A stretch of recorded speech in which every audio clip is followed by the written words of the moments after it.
মোহতারাম হাজরিন, সূরাতুল আনআম 164 নং আয়াত তেলাওয়াত করা হয়েছে। আল্লাহ পাক রব্বুল আলামিন তার পেয়ারা নবী মুহাম্মদুর রাসূলুল্লাহ সাল্লাল্লাহু আলাইহি ওয়াসাল্লামকে উদ্দেশ্য করে বলছেন, কুল, হে নবী আপনি বলুন, আগাইরাল্লাহি আবগী রব্বা, আমি কি আল্লাহ ব্যতীত অন্য কাউকে রব হিসাবে আমি তালাশ করব? ওয়া হুয়া রব্বু কুল্লি শাই, অথচ তিনি সমস্ত সৃষ্টিকুলের রব এবং সৃষ্টিকর্তা। ওয়ালা তাকসিবু কুল্লু নাফসিন ইল্লা আলাইহা, এবং হে নবী আপনি বলে দিন যে কোনো মানুষের কৃতকর্ম ইল্লা আলাইহা, সেটা হয় তার পক্ষে যাবে অথবা তার বিপক্ষে যাবে। ওয়ালা তাজিরু ওয়াজিরাতুন উযরা উখরা, আপনি এটাও বলে দিন যে একজনের পাপের বোঝা আরেকজন বহন করবে না। সুম্মা ইলা রাব্বিকুম মারজিউকুম, এরপরে তোমাদের প্রত্যাবর্তন হবে তোমাদের রবের নিকট।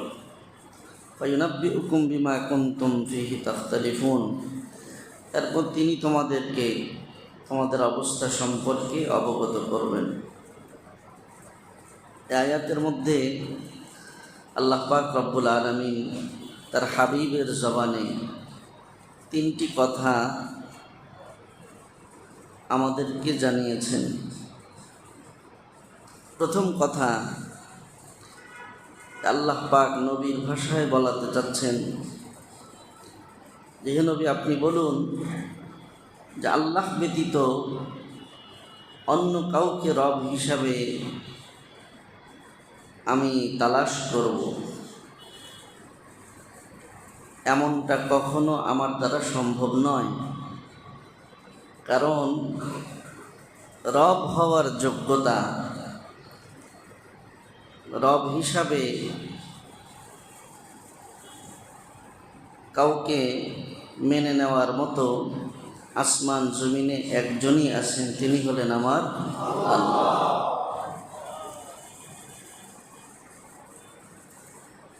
আল্লাহ নবী যে জমানায় মক্কায় এসেছিলেন, সেই জমানার অধিকাংশ মানুষ যেহেতু শিরকের মধ্যে, কুফরির মধ্যে লিপ্ত ছিল, যে কারণে তারা একাধিক ব্যক্তিকে, একাধিক আল্লাহর সৃষ্টি মাখলুককে তারা রব হিসাবে মানত। যারা মূর্তি পূজারী, তাদের তো খোদার শেষ নাই, 30 কোটি দেবতা তাদের আছে। আবার খ্রিস্টান, তারা 3 খোদায় বিশ্বাস, 3 জনকে তারা রব হিসাবে মানে।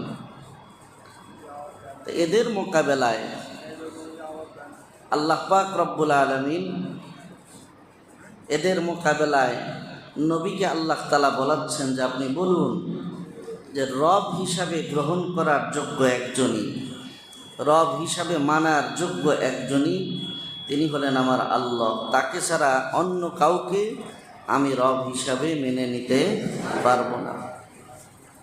একজন মুমিনের জীবনে এটাই হবে শপথ যে আমার রব আল্লাহ পাক রব্বুল আলামিন। রব কাকে বলে? রব তো তাকে বলে যে যিনি যখন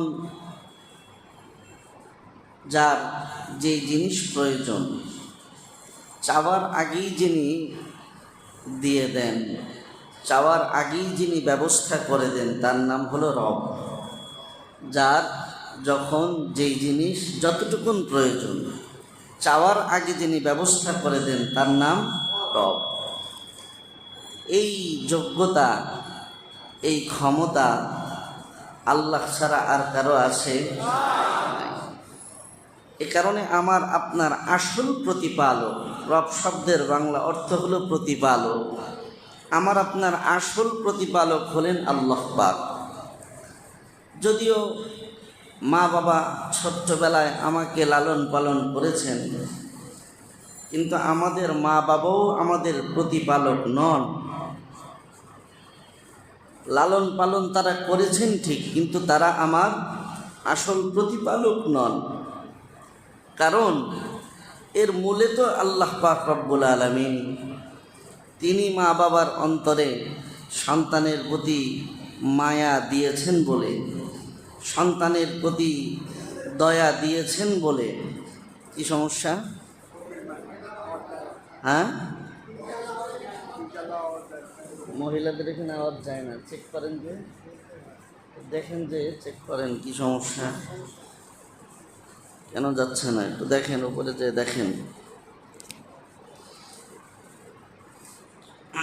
কোনো কানেকশনে তারে সমস্যা থাকতে পারে। উপরে গিয়ে যেখানে মহিলাদের মাইক আছে সেখানে একটু চেক করেন। তা আমার ভাইয়েরা, যে কথা বলছিলাম যে আমার মা বাবা আমাকে লালন পালন করলেও তিনি আমার কি নন? প্রতিপালক নন। কারণ এর মূলে আল্লাহ পাক নিজে, তিনি মা বাবার অন্তরে দয়া ভালোবাসা দিয়েছেন বলে তারা ছোট্টবেলায় আদর করে যত্ন করে আমাকে লালন পালন করেছেন। যদি আল্লাহ পাক দয়া মায়া অন্তরে ঢেলে না দিতেন, তাহলে এত কষ্ট করে আমার মা বাবা আমাকে লালন পালন করতেন না। এটার বাস্তবতা আমরা দুনিয়াতেই দেখতে পাই যে নিজের জন্মদাতা মা সন্তানকে যেভাবে ভালোবাসে, সন্তানকে যেভাবে লালন পালন করে, কথার কথা কোনো কারণে যদি জন্মদাতা মাকে সে হাতছাড়া করে, তার জন্য যদি বাবা আরেকজন মায়ের ব্যবস্থা করে দেয়, সেই সৎ মা আপন মায়ের মতো ভালোবাসা যত্ন লালন পালন সন্তানকে করে? এই যে ব্যবধান, যে আপন মা জন্মদাতা মা সন্তানকে যে ভালোবাসাটা দেয়, যত গুণী হোক সৎ মা, ভিন্ন মা পরিচয় কেউ সন্তানকে ওই ভালোবাসা আদর যত্ন লালন পালনটা করতে পারে না, দিতেও পারে না। এটাই প্রমাণ করে যে আসলে লালন পালন মা বাবা করলেও এর মূল হলেন আল্লাহ পাক। তিনি দয়া মায়া দিয়েছেন বলেই তারা আমাকে লালন পালন করেছেন। তাই এই লালন পালন করা সত্ত্বেও মা বাবা আমার প্রতিপালক হওয়ার যোগ্যতা রাখেন না, কারণ তাদের অন্তরে ভালোবাসা দয়া সব কিছু দিয়েছেন কে? তাই আমার আপনার আসল রব, প্রত্যেকটা মানুষের আসল রব, সমস্ত সৃষ্টিকুলের আসল রব হলেন আল্লাহ পাক রব্বুল আলামিন। যদিও আমরা দুনিয়াতে নফসের ধোকায়, শয়তানের ধোকায়, আমাদের চোখের ধোকায়, নজরের ধোকায় আমরা অনেক সময় রবের জায়গা অন্য কাউকে দিয়ে ফেলি। কখনো কখনো আমার ব্যবসা বাণিজ্যকে আমি রবের জায়গা দিয়ে দিই। আমি মনে করি যে আমার দোকানই আমাকে খাওয়ায়, আমার দোকানই আমারে চালায়। হ্যাঁ, এজন্য নামাজের সময় দোকান বন্ধ করার সাহসও আমার হয় না। বেশা কিনা কই মাঝে উচ্চল মুখেন, তার মানে রবের জায়গা আমরা দোকানকে দিয়ে দিই।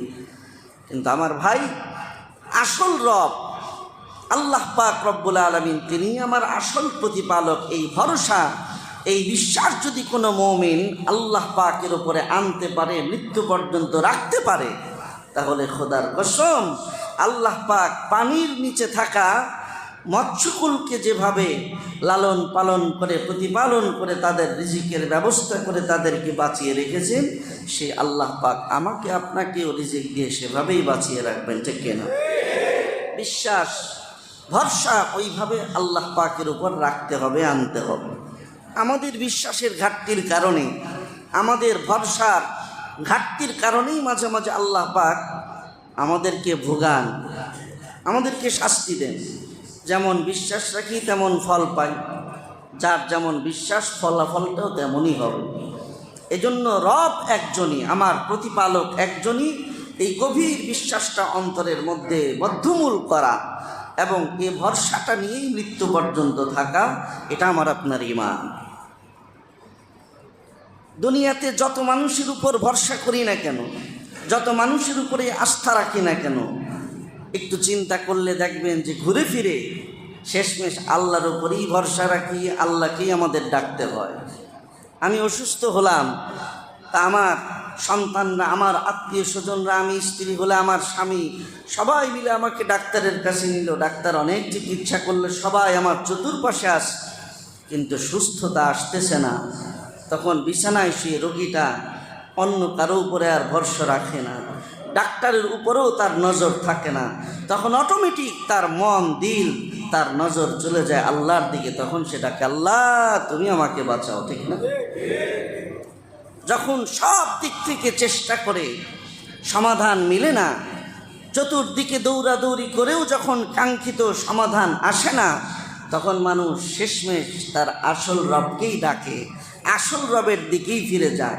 এই ডাকটা, এই ফিরে যাওয়াটা যদি চতুর্দিকে দৌড়াদৌড়ি না করে শুরু থেকেই করতে পারে, তাহলে আল্লাহ পাকের ওয়াদা, আল্লাহ পাক পূর্ব যুগে তার বিভিন্ন বান্দাদেরকে যেভাবে সরাসরি আসমান থেকে লালন পালনের ব্যবস্থা করেছেন, এরপর এই যুগেও কিয়ামত পর্যন্ত আল্লাহ তাআলা এভাবেই আমার আপনার লালন পালনের দায়িত্ব গ্রহণ করবেন। আমরা দৌড়াদৌড়ি করে দেখি আল্লাহ তাআলাও ঘুরায়, আমরা দৌড়াদৌড়ি করি তাই আল্লাহও ঘুরায়। কিন্তু বিপদে পড়লে তো ঠিকই আল্লাহকে ডাকি। যখন প্লেনের মধ্যে উঠি, প্লেনের মধ্যে যখন নাকি বৃষ্টিতে মেঘে ঝাঁকি মারে, তখন মুভি দেখা বন্ধ হয়ে যায়। প্লেনে ওইটা কত ভাব নেয়। কেউ কানের মধ্যে সিনেমা, মানে হেডফোন লাগায় সিনেমা দেখতে থাকে, কেউ ইয়ারফোন লাগায় গান শুনতে থাকে। কিন্তু যখন ঝাঁকাঝাঁকি শুরু হয়, নিজের চোখে দেখেছি একবার, এমন ঝাঁকি খাইতেছে মনে হয় যেন পইরাই যাবে। তখন মুভি দেখা বন্ধ, গান শোনা বন্ধ, সবাই তখন লা ইলাহা ইল্লাল্লাহ মুহাম্মাদুর রাসূলুল্লাহ লা হাওলা ওয়ালা কুওয়াতা ইল্লা বিল্লাহ, এই যে আল্লাহর ডাকা শুরু হয়ে গেছে। সমুদ্রের মধ্যে যখন তুফান চলে, আনন্দ প্রমোদ করতেছে, নাচ গান করতেছে, খুব হই হুল্লার করতেছে। কিন্তু যখন তুফান শুরু হয়, তখন কাকে ডাকে? তখন গান বাজনা বন্ধ করে তখন আজান দেওয়া শুরু করে। কারণ জানে যে এতদিন যত তাল বাহানা করেছি, এই মুহূর্তে এই বিপদ থেকে বাঁচাতে পারেন আমার আসল রব, তিনি। একবার গাজীপুরে ছিলাম, আজ থেকে প্রায় 10-12 বছর আগের কথা। তো হঠাৎ করে প্রচণ্ড ঘূর্ণিঝড় দেখা দিছে। তো আমার দাদার বাড়ির 2-3 বাড়ি পরেই একটা হিন্দু লোক থাকত।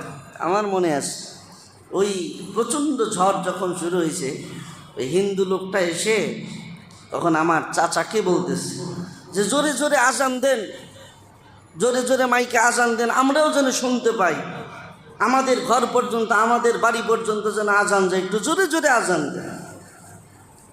আমার মনে আছে তখন আমার চাচা বলছিলেন, কেন তুমি যে মন্দিরে ডাকো, তুমি যে মন্দিরে ডাকো, আমার ডাকা আমরা ডাকি, তোমার ডাকা তুমি ডাকো, আমাদের আজানের আওয়াজ তোমার পর্যন্ত যাইতে হবে কেন? তখন সে এই কথাটা বলেছিল, এখনো আমার অন্তরের মধ্যে গেঁথে আছে যে এতদিন যারেই ডাকছি, আজকের এই বিপদে অন্য কাউরে ডাইকা কাজ হবে না, আল্লাহকেই ডাকতে হবে। সুবহানাল্লাহ। আসল রবকে আল্লাহ পাক। যে যত বিপদে পড়ুক, চতুর্দিকে ঘোরাঘুরি করেও শেষ রাস্তা, শেষ জায়গা হলেন আল্লাহ। এটাই আল্লাহ পাক রব্বুল আলামিন নবীর ভাষায় শেখাচ্ছেন ঈমান।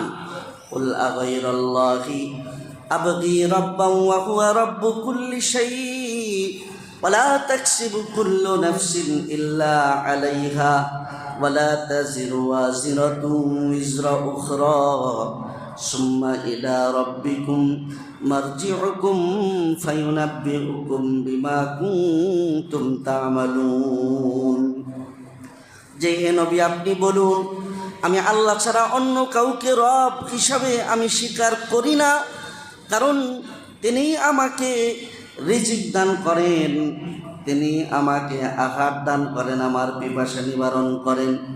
ওয়াল্লাযী ইউমীতুনি সুম্মা ইউহয়ীন, তিনি আমার জীবনদাতা, তিনি আমার মৃত্যুদানকারী। ওয়া ইযা মারিস্তু ফাহুয়া ইয়াশফিন, যখন আমি অসুস্থ হই তখন তিনি আমাকে আরোগ্য দান করেন, ওয়াল্লাযী আতমাউ আন ইয়াগফিরা লি খাতীআতি ইয়াউমাদ্দিন, এবং আমার রব হলেন তিনি, বান্দা যত অপরাধ করুক রবের কাছে যখন হাত তুলে ক্ষমা চায়, ওই রবই বান্দার সব পাপের বোঝা মাফ করে তওবার বরকতে তাকে নিষ্পাপ বানায় দেয়। যেই রব সব কিছু করেন, আমাকে খাওয়ান, আমাকে পান করান, আমাকে সুস্থতা দেন, আমার জীবন মরণ যার হাতে, আমার গুনার পাপ রাশি ক্ষমা করার অধিকারও যার কাছে, বলেন তো তিনি ছাড়া আমাদের রব হওয়ার যোগ্য আর কেউ থাকতে পারে?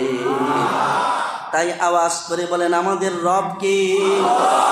কুল আগাইরাল্লাহি আবগী রাব্বা ওয়া হুয়া কুল্লু শাই, সব কিছুর রব যিনি, আমার রব তিনি। আকাশের রব যিনি, চন্দ্র সূর্যের রব যিনি, নদী নালা খাল বিল পাহাড়ের রব যিনি, আমার আপনার রব তিনি। মরণ পর্যন্ত এই বিশ্বাস অন্তরের মধ্যে রাখা, তার ওপর ভরসা করে চলা, এটাই হলো মুমিনের শান, এটাই হলো মুমিনের ঈমান।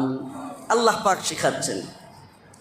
এরপরে দ্বিতীয় কথা আল্লাহ তাআলা বলেন, ওয়ালা তাকসিবু কুল্লু নাফসিন ইল্লা আলাইহা।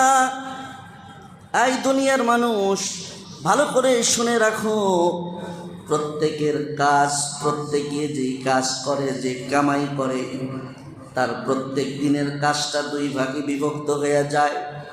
কিছু কাজ হয় নেক কাজ, কিছু কাজ হয় গুনার কাজ। যদি বান্দার দ্বারা নেক কাজ হয়, ভালো কাজ হয়, আল্লাহ তাআলা বলেন সেটা হবে তার পক্ষে। আর যদি তার দ্বারা প্রতিদিন যেই গুনার কাজগুলো হয়, যেই অন্যায় কাজ, পাপের কাজগুলো হয়, ইল্লা আলাইহা, এই কাজগুলো যাবে তার বিপক্ষে। হাসরের ময়দানে প্রত্যেক মানুষের কাজ হয় তার পক্ষে আল্লাহর আদালতে সাক্ষী দিবে, অথবা তার কর্ম তার বিপক্ষে আল্লাহর আদালতে সাক্ষী দিবে। কোরআনে কারিমে আল্লাহ তাআলা আরো স্পষ্ট করে বলেন, লাহা মা কাসাবাত ওয়া আলাইহা মাকতাসাবাত, অর্থাৎ সে যে ভালো কাজ করবে সেটা তার পক্ষে যাবে, সে যে মন্দ কাজ করবে সেটা তার বিপক্ষে যাবে। হাসরের ময়দানে আল্লাহর আদালতে বান্দার গুনার কাজগুলো তার বিরুদ্ধে আল্লাহর আদালতে সাক্ষী দিবে। এমনকি কোরআন বলে, যেই জায়গায় বসে যেই অঙ্গ প্রত্যঙ্গের দ্বারা বান্দা গুনার কাজ করেছে, এগুলোও সেদিন তার বিপক্ষে সাক্ষী দিবে। ইয়াউমা ইযিন তুহাদ্দিসু আখবারাহা বিআন্না রাব্বাকা আওহা লাহা, জমিন তার বিরুদ্ধে জবান খুলে আল্লাহর আদালতে বলবে, আল্লাহ ও নাফরমানি করেছে, ও তোমার পাপিষ্ঠ বান্দা, ওর জাহান্নামের জন্য ওর বিপক্ষে আমি তোমার দরবারে সাক্ষী হয়ে দাঁড়ালাম। তার অঙ্গ প্রত্যঙ্গ সেদিন বলবে, আল-ইয়াওমা নাখতিমু আলা আফওয়াহিহিম ওয়া তুকাল্লিমুনা আইদিহিম ওয়া তাশহাদু আরজুলুহুম বিমা কানু ইয়াকসিবুন। হাত সাক্ষী দিবে, পা সাক্ষী দিবে, তার শরীরের বিভিন্ন অঙ্গ প্রত্যঙ্গ সেদিন আল্লাহর আদালত তার গুনার সাক্ষী হয়ে তার বিরুদ্ধে দাঁড়াবে। আবার যদি সে নেক কাজ করে, ভালো কাজ করে, তাহলে আল্লাহর কোরআন বলে, কবরে যখন তাকে রাখা হবে, তার কাছে মুনকার নাকির ফেরেশতা হাজির হওয়ার আগে তার আমলগুলো তার চতুর্পাশে যায় দাঁড়ায় যাবে। কোরআন পড়ে থাকলে কোরআন তার পাশে যায় দাঁড়ায় যাবে। নামাজের প্রতি দরদি থাকলে নামাজ তার পাশে যায় দাঁড়ায় যাবে। মুনকার নাকির ফেরেশতা আসলে পরে নামাজ বলবে তার কাছে আসতে পারবা না, কোরআন বলবে তার কাছে আসতে পারবা না, বড় ক্লান্ত, দুনিয়াতে অনেক কষ্ট করে সে এখানে একটু বিশ্রাম করতেছে, তার ঘুম ভাঙানো যাবে না। আল্লাহর নবী বলেন, আল্লাহ পাক রব্বুল আলামিন কোরআন আর নামাজ যখন, তার বিভিন্ন নেক আমল যখন তার পাশে যায়, তার পক্ষে দাঁড়ায় যাবে, তখন মুনকার নাকির ফেরেশতাকে ডেকে আল্লাহ বলবে, থাক, ওই বান্দাকে ডাকার দরকার নাই, ওই বান্দার প্রশ্ন আমি আল্লাহ নিজে জবাব দিয়ে দিলাম। নেক আমল তার পক্ষে যাবে। তাই আল্লাহ তাআলা বলেন, হে নবী, আপনি আপনার উম্মতকে বলে দেন তারা যেন খুব চিন্তা করে দুনিয়ার কাজগুলো করে, কারণ কাজগুলো তার পক্ষেও যেতে পারে, তার বিপক্ষেও যেতে পারে। যদি পক্ষে যায় তাহলে তার ঠিকানা হবে জান্নাত, বিপক্ষে গেলে তার ঠিকানা হবে জাহান্নাম। এখন আমি আপনি দৈনন্দিন যেই কর্মগুলো করছি এ বিষয়ে চিন্তা ভাবনা করে আমার চলা উচিত যে আমার কাজ আমার পক্ষে যাচ্ছে না আমার বিপক্ষে যাচ্ছে। 3 নম্বর, আল্লাহ পাক রব্বুল আলামিন বলেন, ওয়ালা তাজিরু ওয়াজিরাতুন উযরা উখরা। হে নবী, আপনি বলুন একজনের পাপের বোঝা আরেকজন বহন করবে না। যার যার পাপ তাকেই বহন করতে হবে। তবে এই কথাটা একটু ব্যাখ্যা সাপেক্ষ। যার যার পাপ তাকে বহন করতে হবে, এটা কোরআনের কথা ঠিক, কিন্তু কোরআনের অন্য আয়াতে এটার মধ্যে একটু ব্যাখ্যা আছে। হ্যাঁ, এই কথাটা আখিরাতের ক্ষেত্রে 100% প্রযোজ্য, তবে দুনিয়ার ক্ষেত্রে এটা প্রযোজ্য নয়। বরং দুনিয়ার ক্ষেত্রে আল্লাহ পাকের নিজাম, আল্লাহ পাকের বিধান হলো, দুনিয়াতে কোনো সমাজে কোনো মানুষ যদি অপরাধ করে আর সেই সমাজে বেঁচে থাকা মুসলমান তাদের ক্ষমতা থাকা সত্ত্বেও সেই পাপ কাজ থেকে যদি সেই অন্যায়কারীকে বাধা প্রদান না করে, তাহলে আল্লাহ পাকের পক্ষ থেকে সেই পাপের কারণে যে আযাব আসবে, সেই পাপের বোঝা, সেই পাপের শাস্তি ভালো মন্দ নেককার বদকার নির্বিশেষে সকলকেই ভোগ করতে হবে। যেমন সমাজের মধ্যে এমন বহু অপরাধ আছে, যেমন গত জুমায় আমরা আলোচনা করেছিলাম যে বৃষ্টি হয় না কেন, কি কি কারণে বৃষ্টি হয় না, তার মধ্যে একটা বলেছিলাম যাকাত আদায় না করা। তো যাকাত আদায় করা যাদের উপর ফরজ, অন্তত 5% লোক তো কী করে, সঠিকভাবে যাকাত দেয়, 95% ধরলাম দেয় না। কিন্তু এই অনাবৃষ্টির আযাব, আল্লাহর নবী বলেছেন যখন যাকাত সঠিকভাবে আদায় করা হয় না, তো আল্লাহ পাক রব্বুল আলামিন সেই জমিনের উপর বৃষ্টি বন্ধ করে দেন। এই যে অনাবৃষ্টি, এই যে খরতাপ, এই যে তীব্র তাপদাহ, এটার শাস্তি শুধু কি যারা যাকাত অনাদায়ী তাদের উপরই আসতেছে না, যাকাত আদায় যারা করেছে তাদের উপরেও আসতেছে। আল্লাহর নিজাম। আমার ভাইরা, বনি ইসরাইল জাতির মধ্যে এই ঘটনা আল্লাহর নবী বুখারী শরীফের সহিহ হাদিসে উল্লেখ করেছেন যে অত্যন্ত নেককার, ইবাদত ছাড়া তার কোনো কাজই থাকতো না। 24 ঘন্টার মধ্যে ঘুম আর খাওয়ার সময় ছাড়া পুরো সময়টাই যার কাটতো বন্দেগিতে। এমন ছিল তার এক জিন্দেগি। যখন বনি ইসরাইল জাতি পাপের মধ্যে লিপ্ত হলো, আল্লাহ পাক ফেরেশতা পাঠালেন বস্তিকে উল্টে একদম মাটির নিচে পুঁতে দেওয়ার জন্য, জমিনটাকে উল্টে দেওয়ার জন্য। ফেরেশতা এসে দেখে যে সেই জায়গায় একজন বড় আবেদ অনেক সুন্দর করে আল্লাহর বন্দেগি করে, আল্লাহকে ডাকে, সেজদা করে।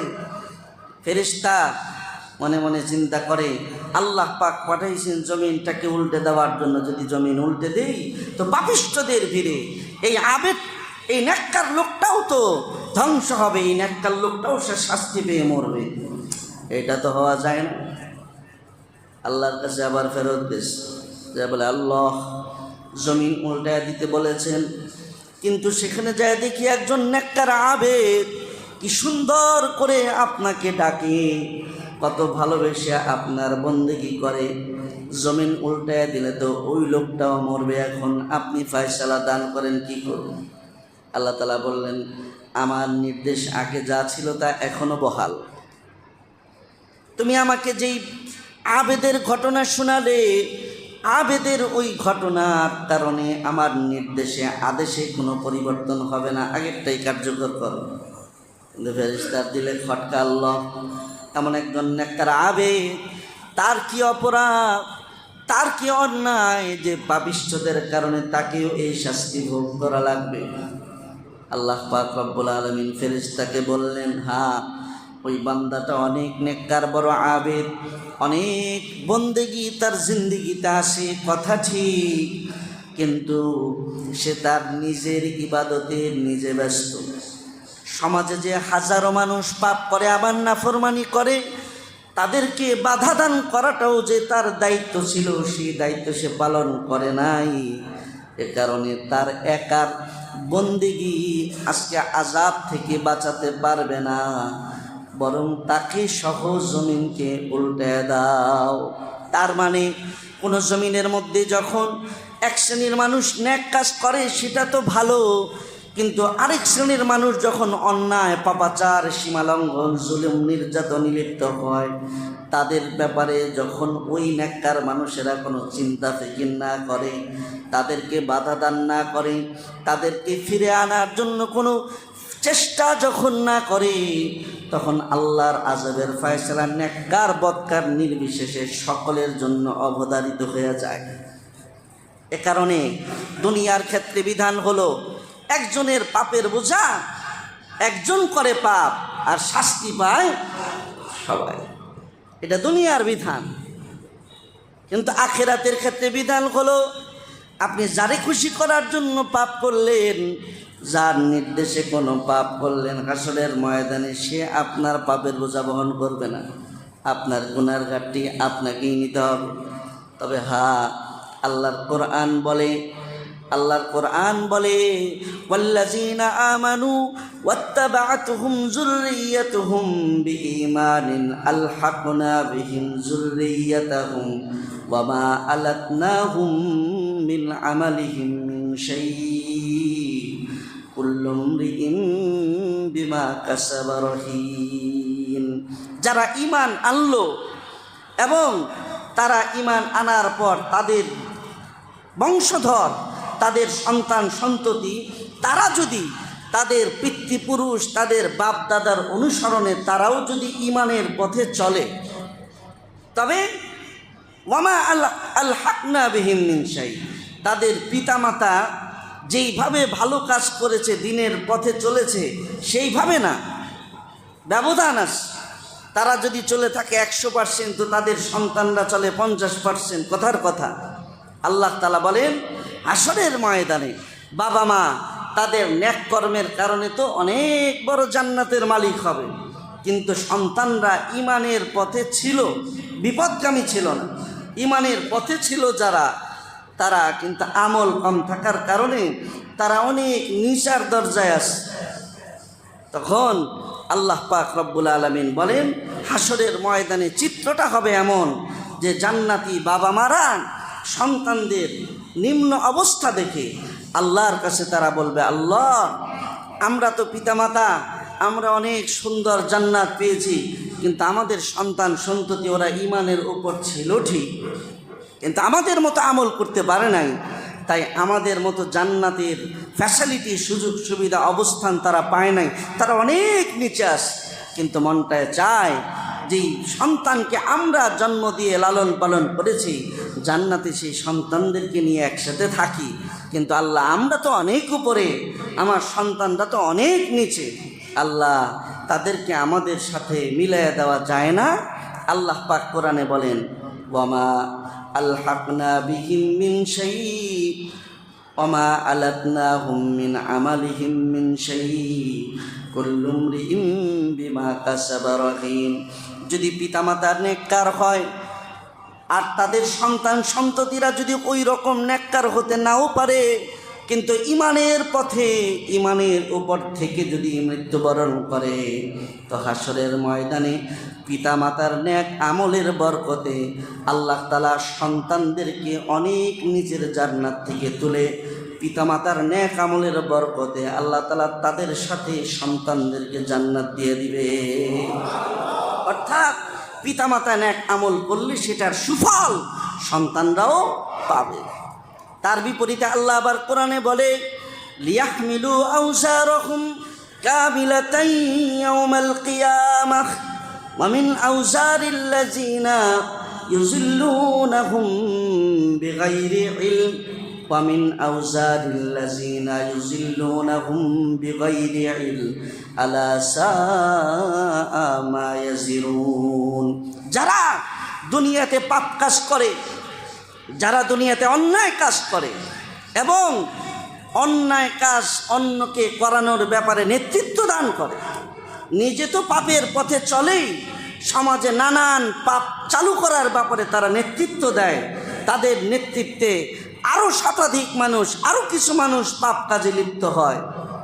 হ্যাঁ, তা হাসরের ময়দানে আল্লাহ তাআলা বলেন ওয়ামিন আউসারিল্লাযিনা ইউযিল্লুনাহুম বিগাইরি ইলম, তাদের নেতৃত্বে, তাদের নির্দেশের কারণে অন্য মানুষ যারা পাপ কাজে দুনিয়াতে লিপ্ত হয়েছিল, হাসরের ময়দানে নিজের পাপ তো কাঁধে নিবেই, তার কারণে যদি আরেক মানুষ কোনো পাপ করে থাকে তাহলে সেই পাপের বোঝাও তার কাঁধে সমানভাবে দেওয়া হবে। যেমন সমাজে এমন কিছু পাপ আছে যেই পাপ মানুষ নিজে করে না, বরং একটা পাপ চালু করে, পাপ চালু করে দেয়, সেই পাপটা চালু করার কারণে হাজারো মানুষ করে। যেমন একটা গানের আয়োজন করলো কেউ, হ্যাঁ, গান এটা হারাম, তা আপনি নিজে গান শুনতেছেন তো নিজে হারাম করলেন। কিন্তু এলাকার মধ্যে যদি কনসার্টের আয়োজন করেন, অথবা একটা কনসার্ট হচ্ছে, আপনি সেখানে 5,000 টাকা দিয়ে অনুষ্ঠানটা সাকসেস হওয়ার জন্য সহযোগিতা করেন, হ্যাঁ, তাহলে এই কনসার্টের মধ্যে যত শ্রোতা আসবে তারা তো গান শোনার কারণে গুনাহগার হলোই, কিন্তু এই হাজারো শ্রোতার গান শোনানোর ব্যবস্থা যে করে দিল, আল্লাহ তাআলা বলেন এই হাজারো শ্রোতার পাপের বোঝাও সেদিন তার কাঁধে দেওয়া হবে। সিনেমা হল করছে, হ্যাঁ, তো নিজে যদি সিনেমা দেখতে তো নিজে গুনাহগার হইত। এখন সিনেমা হল বানায় দিচ্ছে, হাজারো মানুষ টিকিট কেটে দেখতেছে, তাহলে যত মানুষ দেখলো সবার গুনাহ আল্লাহ তাআলা বলেন হাসরের ময়দানে তার কাঁধে দেওয়া হবে। তবে কথা ঠিক, কারো পাপের বোঝা কেউ গ্রহণ করবে না, এটাই ঠিক। কিন্তু এমন পাপ যদি সমাজে কেউ চালু করে যে তার চালু করার কারণে, তার দেখাদেখি, তার উৎসাহে আরেকজন সেই পাপ কাজ করল, তাহলে সেই পাপের বোঝা হাসরের ময়দানে তাকে বহন করতে হবে। আমার ভাইয়েরা, এজন্য অন্তত এতটুকুন সচেতন হই, নিজের ব্যাপারে অন্তত এতটুকুন সজাগ হই, এতটুকুন স্বার্থপর হই যে অন্তত আমার গুনার শাস্তি আমি নিব, কিন্তু গুনাহ করবে আরেকজন, মজা নিবে আরেকজন, আর মাইর খাবো আমি। এটা নির্বুদ্ধিতা ছাড়া, হ্যাঁ, এটা নির্বুদ্ধিতা ছাড়া, নিজের উপর জুলুম ছাড়া আর কিছু না। তাই নিজে তো পাপ করবই না, এমন কোনো পাপের আয়োজনে আমি অংশীদার থাকবো না। আমার ব্যাপারে যত মানুষের আবদার থাকুক, যেমন অনেকে কয় আসছে সবাই ধরছে তাই একটু শরীক হয়েছে আর কি, সবাই ধরছে তাই একটু হয়েছে আর কি, সবার অনুরোধে। আমার ভাইয়েরা, সবাই অনুরোধ করলো আর আপনি শরীক হইলেন, এলাকার মধ্যে একটা কনসার্ট হবে, তা আপনি টাকা দিলেন কেন? সবাই মিলে ধরছে, এলাকার পোলাপানরা ধরছে তাই না দিয়া পারলাম না। তো তাদের অনুরোধে যে ধরলেন, তা এখন এই আয়োজনে যত গুনাহ হবে আপনি তো অটোমেটিক কাঁধে নিলেন, এটা নিজের উপর জুলুম ছাড়া আর কি। এই জন্য এই ব্যাপারে সজাগ থাকবো, নিজে পাপ করবও না, আর অন্যের কোনো পাপের আয়োজক আমি হব না, ইনশাআল্লাহ বলেন। এই তিনটা প্রতিজ্ঞা আল্লাহ পাক রব্বুল আলামিন নবীর জবানে এই আয়াতে শিখিয়েছেন, এটা আমাদের জন্য শিক্ষা। প্রথম কথা হলো রব হিসাবে মানব কাকে, আর জিন্দিগিতে যত হায়াত পাবো প্রত্যেকটা কাজ করার আগে চিন্তা ভাবনা করবো যে এই কাজটা করলে এটা আমার পক্ষে যাবে না বিপক্ষে যাবে, চিন্তা ভাবনা করে মুমিন প্রত্যেকটা কাজ করবে। আর 3 নম্বর, নিজের পাপ নিজে তো করবই না, অন্যের পাপের বোঝা যেন আমার কাঁধে না আসে, এই চিন্তা করে এমন কোনো পাপের আয়োজনেও আমি মরণ পর্যন্ত থাকব। আল্লাহ তাআলা আমাদেরকে তৌফিক দান করেন। ওয়া আখিরু দাওয়ানা আলহামদুলিল্লাহি রাব্বিল আলামিন। আরেকটা বিষয়, আমাদের সারা দেশের মধ্যে স্মরণকালের ভয়াবহ তাপদাহ চলছে, আল্লাহর কাছে তওবা করতে পারি, আর এই মানসিকতা নিয়ে যদি আল্লাহর কাছে নবীর সুন্নতের অনুসরণে যদি বৃষ্টি চাইতে পারি, তাহলে রহমতের বৃষ্টির ফয়সালা আল্লাহ পাক অবশ্যই করবেন। এই আমলটা আমাদের প্রত্যেকের করা দরকার। আলহামদুলিল্লাহ সব জায়গায় হইতেছে, সারা বাংলাদেশে এইবার সবচেয়ে বেশি সালাতুল ইস্তিসকার নামাজ আদায় হয়েছে, কিন্তু রহমতের বৃষ্টির ফয়সালা এখন আল্লাহ পাক করেন নাই। এতে বোঝা গেল আল্লাহ পাক আমাদের উপর প্রচণ্ড রকম নারাজ, অনেক অসন্তুষ্ট। হ্যাঁ, নবী হাত তুলছেন, সাথে সাথে বৃষ্টি হয়ে গেছে। আমাদের আকাবির বুজুর্গরা হাত তুলছেন, সাথে সাথে বৃষ্টি হয়ে গেছে। তা আমরা এত হাত তুলতেছি, এত চাইতেছি, বৃষ্টি হয় না কেন? আমাদের কারণে। এই জন্য যতক্ষণ রহমতের বৃষ্টির ফায়সালা না হবে ততক্ষণ আল্লাহর রহমতের দুয়ার থেকে হাত নামানো যাবে না, চাইতেই থাকতে হবে। কারণ এটা ছাড়া উপায় নাই। যেই অবস্থা চলতেছে, স্বাভাবিক জীবন এভাবে চলতে পারে না। কয়দিন চলতে পারবো? কয়দিন মোকাবেলা করে চলতে পারবো? ওই কৃত্রিম বৃষ্টি দিয়া, গাড়ি দিয়ে কৃত্রিম বৃষ্টি দিয়া, হিট অফিসার সাহেব কৃত্রিম বৃষ্টি লাগাইছে, বিমান দিয়ে বৃষ্টি দিতেছে, কয়দিন? এরপরে তো পানি শুকিয়ে যাবে, তো বৃষ্টি দিবেন কি দিয়া? হ্যাঁ, সুতরাং এগুলো কোনো সমস্যার সমাধান না। সমস্যার সমাধান একটাই, যেই মাওলাকে নারাজ করেছি, তওবার মাধ্যমে, দোয়ার মাধ্যমে, কান্নাকাটির মাধ্যমে সেই মালিককে রাজি করতে হবে। যাকে নারাজ করেছি তাকে রাজি করতে হবে, যাকে অসন্তুষ্ট করেছি তাকে সন্তুষ্ট করতে হবে। এটাই একমাত্র আমাদের মুক্তির উপায়, আমাদের নাজাত।